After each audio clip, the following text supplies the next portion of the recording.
আসসালামু আলাইকুম প্রিয় শাহন স্যার। আশা করছি সারা বাংলাদেশে সবাই 100% কমন দেখাতে পারলেও আপনার বই থেকে আমি কোনো প্রশ্ন কমন দেখতে পারতেছি না। এর ব্যাখ্যায় আপনি কি বলবেন?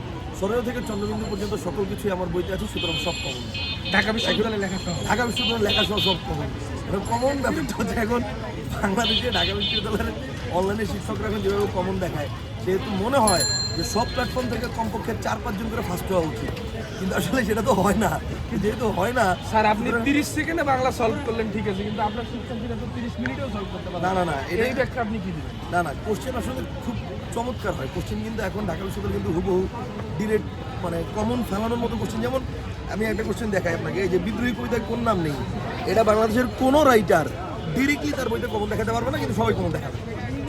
100% কমন ভাই, আমি কিন্তু 100% আমি বললাম তো, এটা সবাই 90% অলরেডি কমন দেখাবে, সবাই কমন দেখাবে।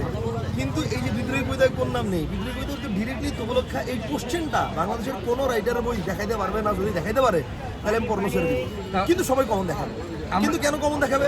কারণ হচ্ছে এই বিদ্রোহী কবিতায় বাকি চেঙ্গিস খা, পরশুরাম, ইসরাফিল 3টা নাম তারা দেখাবে, কিন্তু তবলক্ষা নামটা তারা দেখাতে পারবে না। এটা তো হচ্ছে বিলাসী কবিতায়, মানে বিলাসী গল্পে সেইভাবে দেখাবে।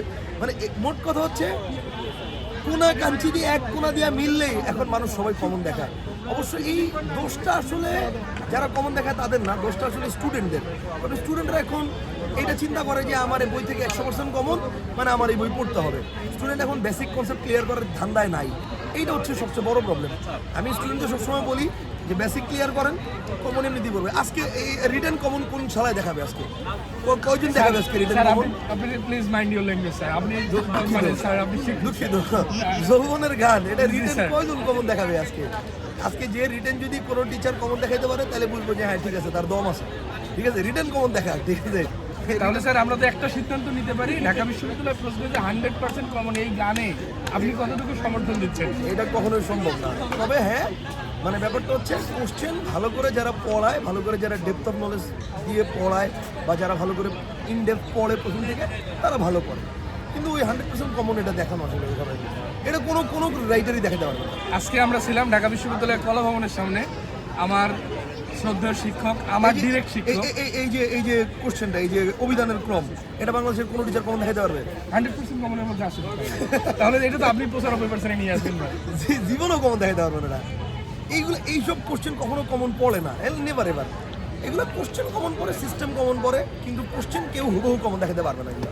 সুতরাং ভাই আপনারা যারা প্রস্তুতি সামনের বার নেবেন, মানে আমার স্যার এবং আমরা সবাই মিলে একটা সিদ্ধান্তে উপনীত হতে পারছি, কোনো প্রশ্ন 100% কমন করবে না। ফাইন স্যার, আপনি জিকে কতটুকু কমন দেখাইতে পারছেন? আপনার কমনের মাত্রা কতটুকু? 100% কমনের জায়গায় আপনি মনে হয় 100% কমন। আমি আসলে বিনয় বিনয় কমন দেখানোর আমি মানুষও না। এখন বলতে আমরা কোনটা 20টা 21টা আমরা পেয়েছি। স্যার আপনি তাহলে তো স্যারের পার্সেন্টেজ 5% চলে আসছে।